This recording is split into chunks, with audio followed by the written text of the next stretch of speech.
Hello students, welcome to PRT YouTube channel. हम BCom second year public finance का topic पढ़ रहे हैं। ठीक है, इसमें मैंने आपको दो टॉपिक पढ़ा दिए हैं। ठीक है, public expenditure and public finance का meaning, first scope, nature, functions वगैरह। ठीक है, और नेक्स्ट है आपका पब्लिक फाइनेंस का टॉपिक है डेफिसिट फाइनेंस। ठीक है, तो स्टूडेंट्स डेफिसिट क्या होता है? डेफिसिट का मतलब कहीं आप लोगों ने पढ़ा सरप्लस एंड डेफिसिट। सरप्लस वो कंडीशन होती है जब आपकी इनकम्स आपके एक्सपेंडिचर को ओवरलैप कर जाती है। दैट मींस आपकी इनकम्स आपके एक्सपेंडिचर से ज्यादा हो जाती है। तो कौन सी कंडीशन होती है आपकी? सरप्लस। ठीक है, लेकिन जब आपके एक्सपेंसेस आपकी इनकम से ज्यादा हो जाते हैं, that condition is called deficit condition. Okay, क्या कहलाती है? डेफिसिट कहलाती है।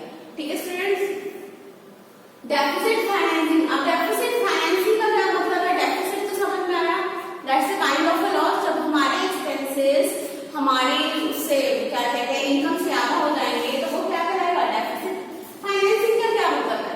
और हम पब्लिक फाइनेंस की बात कर रहे हैं। पब्लिक मैंने आप लोगों को बताया था कौन होती है पब्लिक, किसकी बात करते हैं? गवर्नमेंट की बात करते हैं। तो गवर्नमेंट के जितना भी बजट होता है, हम लोगों ने पढ़ा था लास्ट टाइम। तो गवर्नमेंट का बजट में क्या करती है? अपने सारे एक्सपेंसेस और इनकम्स का एक एस्टिमेट बनाती है। यही करती है गवर्नमेंट।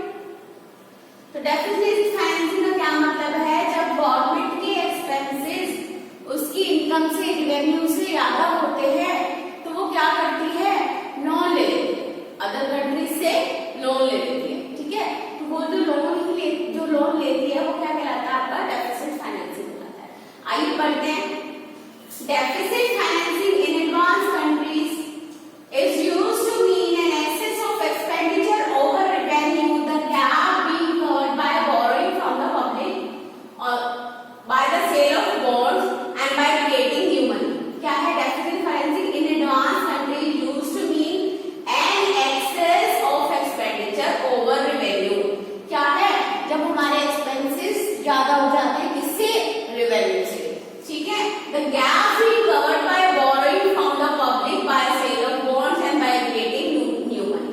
ठीक है, तो गैप कैसे कवर करती है गवर्नमेंट? अपने बॉन्ड सेल करती है अदर कंट्रीज को। ठीक है, और न्यू मनी क्रिएट करती है।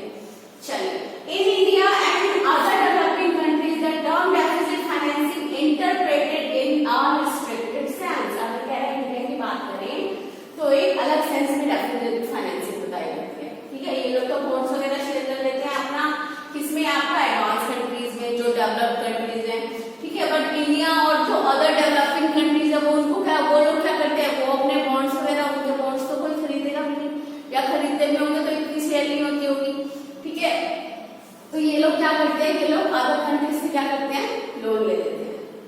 ठीक है, नेक्स्ट आप कह रहा है the national planning commission of India has defined deficit financing in the following way. The term deficit financing is used to denote the direct addition to gross national expenditure through budget deficit, whether the deficit are on revenue or on capital cost. ठीक है, next देखिए, the essence of such policies lies in government spreading in excess of the revenue it receives. ठीक है, government क्या करती है?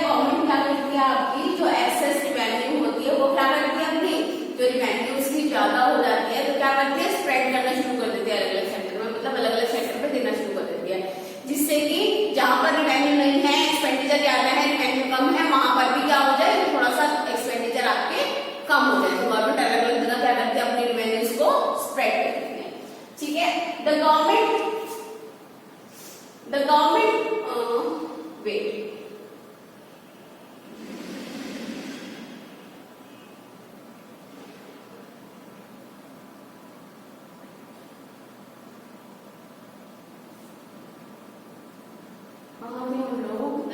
Financing bonds by creating new money। ये कह रहा है द टर्म डेफिसिट बेटर था, ये पढ़ लिया था हम लोगों ने। ठीक है, the essence of the government may cover this deficit either by running down its accumulated balances और by borrowing from the banking system from the central bank of the country. मैंने आप लोगों को अभी बताया गवर्नमेंट कैसे कवर करती है? अपने जितने भी बैलेंसेस है वो इधर उधर स्प्रेड कर देती है, या फिर क्या करती है? जो सेंट्रल बैंक होते हैं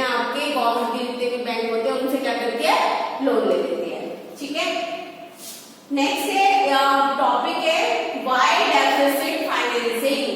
सम आर सिचुएशंस कह रहे हैं there are some situation when deficit financing become absolutely essential. In other words there are various purpose of deficit financing. क्योंकि कह रहा है कि हम इसे डेफिसिट फाइनेंसिंग की कहते हैं। डेफिसिट, ठीक है, डेफिसिट किस तरह का लॉस हो गया है ना, तो इसे फाइनेंसिंग क्यों लगाया गया है इसके साथ, तो ये बता रहे हैं आपको। जब आपका सेकंड वर्ल्ड वॉर हुआ था, इकोनॉमी बहुत डाउन चली गई थी, ठीक है, और बहुत सारी चीजों की जरूरत थी गवर्नमेंट को, मिलिट्री को, ठीक है, आपके फोर्सेस को, बहुत सारी गवर्नमेंट ने आपके ग्रांट्स दिए थे, मनी दी थी, ठीक है, बहुत सारे फाइनेंस दिए गए थे। ठीक, देखिए पढ़िए, the war was during the second world war, massive deficit financing was made. Being war expenditure, it was constituted as an unproductive expenditure during 1939 to 45. However, Keynesian economics do not like to use deficit financing to meet defense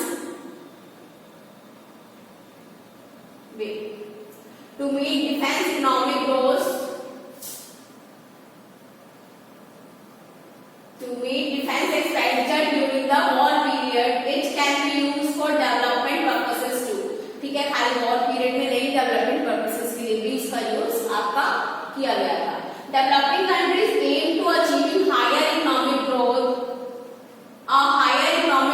ठीक है, क्या करती है developing countries, क्या करती हैं, क्या कोशिश करती हैं कि आपकी जितनी भी इकोनॉमिक ग्रोथ है क्या हो जाए, हायर, ठीक है, requires the finances, but private sector is shy to make huge expenditure। लेकिन जो प्राइवेट सेक्टर होता है, गवर्नमेंट तो अपने एक्सपेंडिचर करने के लिए तैयार होती है ना, लेकिन जो प्राइवेट सेक्टर होता है वो क्या करता है, वो सोचता है कि खर्चे कम, एक्सपेंडिचर कम हो और रेवेन्यूज आपकी क्या हो, ज्यादा हो, है ना।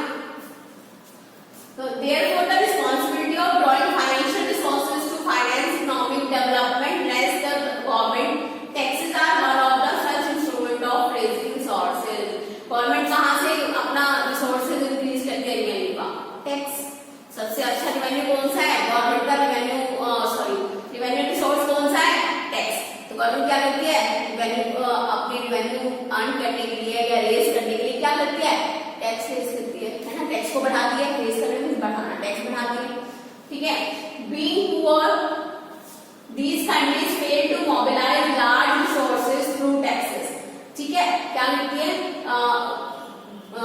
the countries fail to mobilize large resources through taxes। large resources नहीं होते हैं गवर्नमेंट के पास टैक्सेस से, ठीक है, small resources होते हैं, क्योंकि टैक्सेस की जो जितनी भी इनकम होती है इन 6 months, इन 3 months, 6 months, ठीक है, या फिर आपकी क्या होती है, पर ईयर होती है, ठीक है। Thus taxation has a narrow coverage due to mass poverty, a little mass poverty, a very little saved by people because of poverty। In order to collect financial resources, government relies on profits on public sector enterprises, but these enterprises yield almost negative profit। ठीक है, further there is limit to public borrowing। जो government sector होते हैं आपके, ठीक है, क्या करते हैं गवर्नमेंट सेक्टर, एक सेंट्रल गवर्नमेंट तो आपको टैक्स लेती है, ठीक है, वो तो क्या करती है अपना टैक्स, सेंट्रल गवर्नमेंट का जितने भी रिसोर्सेज होते हैं, जितने भी इनकम्स होते हैं, वो अपनी स्प्रेड करती है अलग अलग रिसोर्सेज में।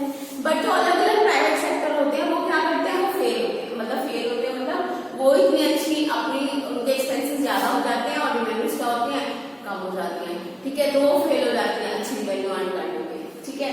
तो नेक्स्ट है, और इनके पास क्या होती है, एक बोरो करने की लिमिट भी होती है, ठीक है, हर स्टेट के पास, हर पब्लिक सेक्टर के पास, कि वो गवर्नमेंट से कितना बोरो करेंगे, एक लिमिट फिक्स होती है, ठीक। In the view of this easy as well as shortcut method of marshalling resources of deficit financing, since the launching of 5-year plans in India, the government has been utilizing seriously this method of financing to obtain additional resources for plans। जब से हमारे 5-year plans चल रहे हैं, 5-year plans पढ़ोगे आप लोगों ने इकोनॉमिक्स में, है ना, तो जब से हम 5-year plan चले तब से क्या किया गवर्नमेंट ने, सब चीजें अपनी फिक्स कर दी है, फर्स्ट 5-year plan में फिक्स कर दी है, ठीक है। It occupies an important position in any program of our planned economic development। What is important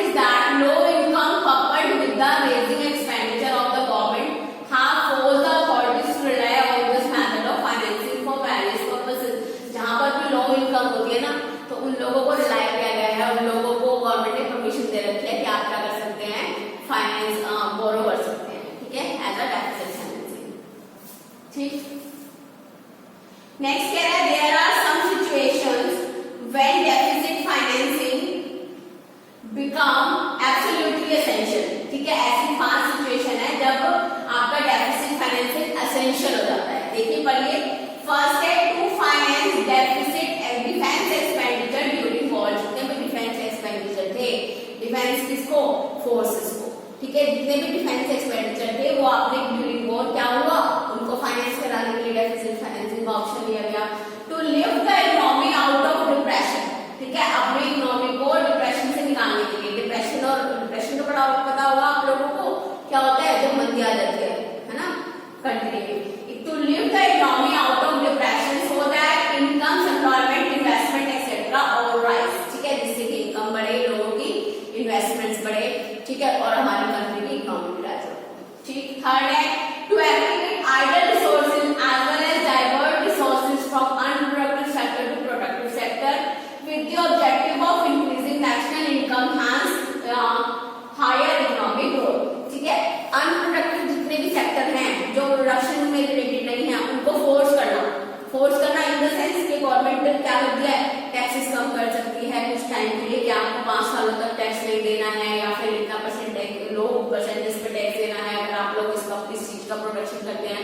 तो जो बेचने वाले व्यक्ति हैं वो सोचते हैं चलो बना ही लेते हैं, 5 साल का टैक्स नहीं देना, जितनी भी इनकम होगी हमारी गवर्नमेंट को हम कुछ दे रही है ना। तो गवर्नमेंट ऐसे तो प्लान लाती है अनप्रोडक्टिव सेक्टर को प्रोडक्टिव सेक्टर में, मतलब जितने भी जो लोग प्रोडक्शन में नहीं है उनको प्रोडक्शन के लिए एनकरेज करना।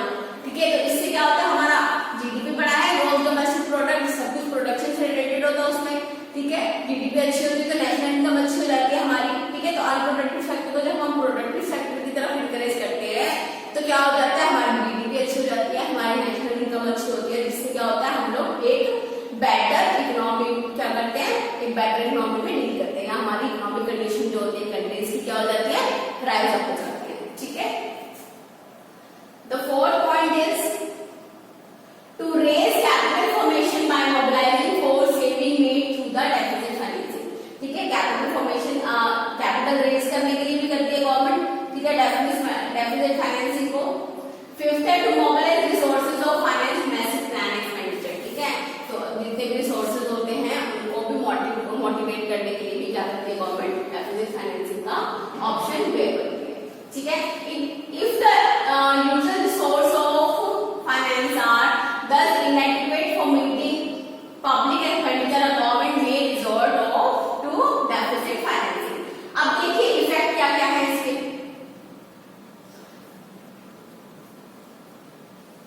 डेफिसिट फाइनेंसिंग के इफेक्ट में फर्स्ट है deficit financing and inflation. Inflation क्या होता है आपका, महंगाई है ना, डिफ्लेशन, इन्फ्लेशन पढ़ा होगा, इन्फ्लेशन क्या होता है महंगाई, और डिफ्लेशन क्या होता है आपका मंदी, है ना। तो कह रहा है it is said that deficit financing is inherently inflation. ठीक है, डेफिसिट फाइनेंस जब गवर्नमेंट अपना क्या करेगी, लोन लेकर काम कर रही है, उसके एक्सपेंडिचर बढ़ रहे हैं, गवर्नमेंट के एक्सपेंडिचर बढ़ेंगे तो गवर्नमेंट क्या सोचेगी, इनकम बढ़ाओ, है ना, इनकम बढ़ाने के लिए सोचेगी। और अभी मैंने आप लोगों को बताया गवर्नमेंट की इनकम, गवर्नमेंट कहां से इनकम बढ़ाती है, टैक्स रेज करके, टैक्स की परसेंटेज बढ़ा के, है ना। टैक्स की परसेंटेज बढ़ेगी तो पब्लिक में क्या होगा, चीजें महंगी होंगी, है ना। आज हमको अगर 5 रुपए की चीज हम प्रोड्यूस कर रहे हैं, 2 रुपए का टैक्स देना पड़ रहा है, तो हम लोग 10 रुपए की बेच रहे हैं। ठीक है, लेकिन 5 की चीज प्रोड्यूस कर रहे हैं, अब 3 रुपए का टैक्स देना पड़ रहा है, तो बंदा क्या करेगा, 12 रुपए की कर देगा, है ना। तो प्राइस बढ़ गया तो महंगाई आ गई तो क्या होगा, इन्फ्लेशन हो जाएगा, है ना। इन्फ्लेशन की कंडीशन आ जाएगी ना।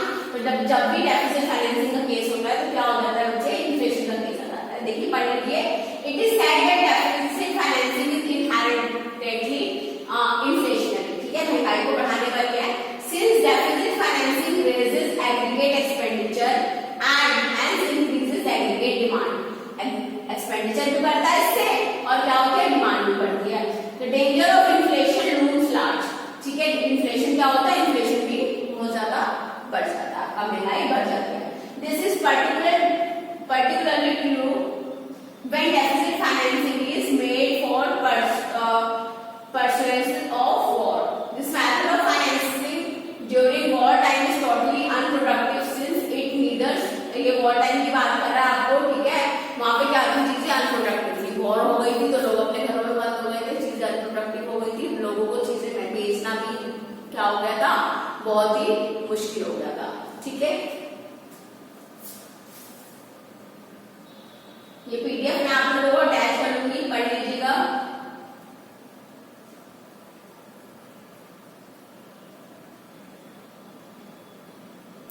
नेक्स्ट पॉइंट है इसका, हाँ ये deficit financing and income distribution. It is said that deficit financing tends to widen income inequality. This is because of the fact that creates excess purchasing power.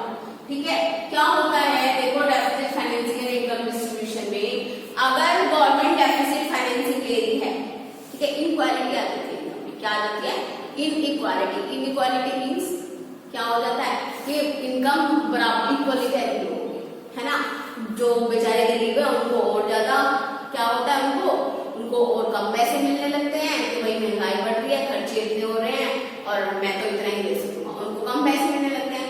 और जो अपना होते हैं ऑलरेडी पावरफुल बंदे होते हैं, उनको क्या होता है, वो लोग क्या करते हैं, उनको प्रॉफिट बढ़, कहीं ना कहीं आपकी इनकम काट रहे हैं, है ना, तो उनका प्रॉफिट तो कहीं ना कहीं इंक्रीज हो ही रहा होगा कुछ ना कुछ। ठीक है, तो ये इसको कहते हैं इनकम लेवल क्या होना, आपका इनइक्वल हो जाना। ठीक है, it is said that deficit financing एक था, पर this is because of the fact that is creates excess purchasing power. इससे क्या होता है, परचेजिंग पावर आपकी बढ़ जाती है, but due to inelasticity of supply of essential goods, excess purchasing power of the general public act as an incentive to price rise. जब आपकी क्या होती है, परचेजिंग इनकम बढ़ गई, इनकम बढ़ने से क्या हुआ, आपकी परचेजिंग पावर बढ़ गई, परचेजिंग पावर बढ़ गई, मार्केट में क्या हुआ, डिमांड बढ़ गई, मार्केट में डिमांड बढ़ गई, है ना, और सॉरी सप्लाई बढ़ गई। जब आपकी परचेजिंग पावर बढ़ेगी, इनकम बढ़ेगी, तो मार्केट में क्या बढ़ेगा, सप्लाई बढ़ जाएगी, सप्लाई बढ़ जाएगी तो प्राइस क्या होंगे, प्राइस रेज जाएंगे, तो कौन सी कंडीशन आ जाएगी, इन्फ्लेशन। ठीक है, चलिए, during inflation it is said that rich become richer, जो अमीर होते हैं वो और अमीर हो जाते हैं, and the poor become the poor, क्या होते हैं, जो गरीब होते हैं और भी गरीब होते चले जाते हैं। ठीक है, तो सोशल इंजस्टिस वाली कंडीशन आ जाती है आपकी। ठीक है, ये आप पढ़ लीजिएगा। नेक्स्ट है आपका advantages and disadvantages of deficit financing.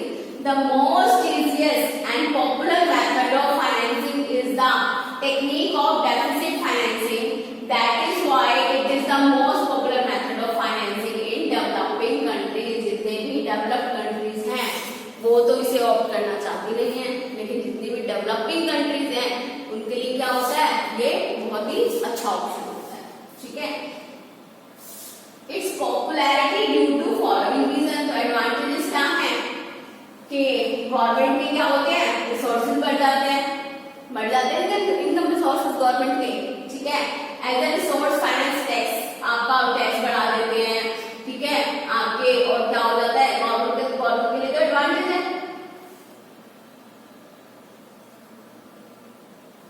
ठीक है, और कह रहा है in India, secondly in India financing is associated with the creation of additional money by borrowing from the Reserve Bank of India.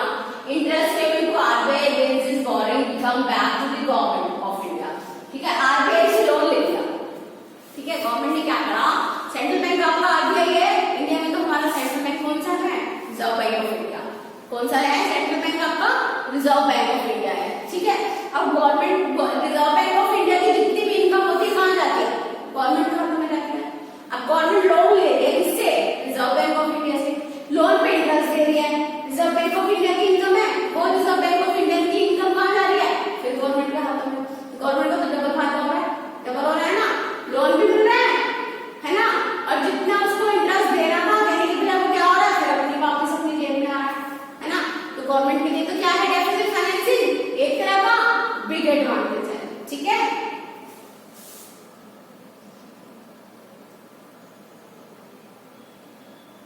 ठीक है, थर्डली कह रहा है financial resource financing that government can mobilise through deficit financing are certain and known beforehand. ठीक है, the financial strength of the government is determined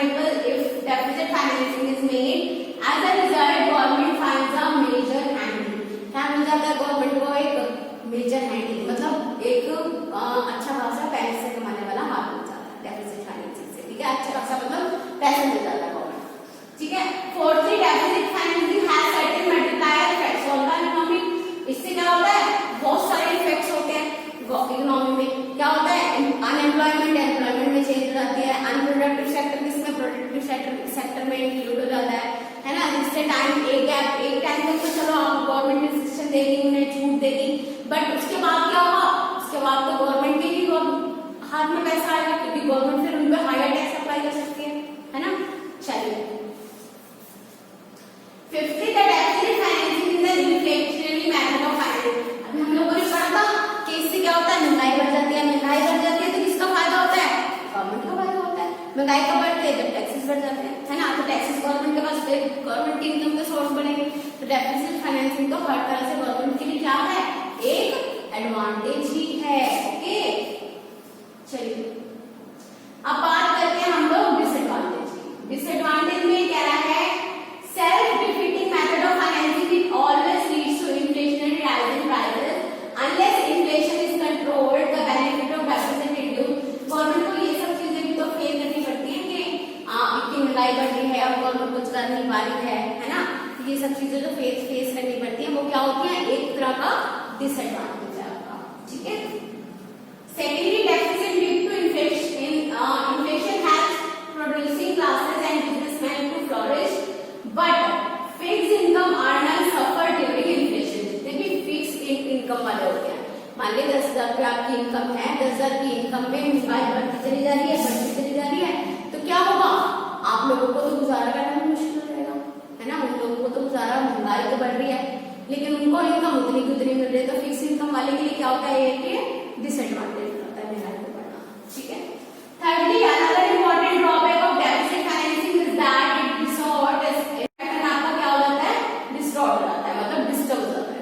ठीक है, the higher profit motive induces investor to invest their resources in profit yielding industries। ठीक है, जितने भी higher profit लेने वाले जितनी भी इंडस्ट्रीज होती हैं, क्या हो जाता है, उनमें हायर प्रॉफिट वाले ये सोचते हैं कि अब महंगाई बढ़ गई, आपको प्रॉफिट कम होने लगा, है ना। प्रॉफिट कम हो, क्योंकि अगर महंगाई बढ़ेगी तो चीजें बिकेंगी तो हायर प्राइस पे, है ना। लेकिन रॉ मटेरियल भी तो आपको हायर पे करना पड़ेगा, हो सकता है ज्यादा हायर पे आपको परचेज करना पड़े। इससे क्या होगा, इससे होगा ये कि आपका प्रॉफिट कम हो जाएगा। प्रॉफिट कम हो जाएगा तो आप लोग किस तरफ जाओगे कि भाई ये बड़ा तो बिजनेस बंद कर दो और कोई ऐसा बिजनेस करो जिसमें प्रॉफिट यील्डिंग क्या हो, बहुत ज्यादा।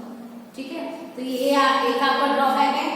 Fourthly, the deficit financing may not yield good result in the creation of employment opportunities। ठीक है, creation of additional employment is usually hampered in drawback countries due to lack of raw material and machineries। ठीक है, fifthly, the purchasing power of money declines। ठीक है, purchasing power of money क्या होती है आपकी, कम होती चली जाती है, किसकी वजह से, इन्फ्लेशन की वजह से। ठीक है, finally the inflationary method of financing leads to larger volume of deficit in countries balance of payment। ठीक है, तो बेटा आप ये सब चीजें पढ़ लीजिएगा, मैं PDF आपको अटैच कर दी जाएगी इसके साथ। ठीक है, पढ़ने के बाद आप जितना भी आपको समझ आए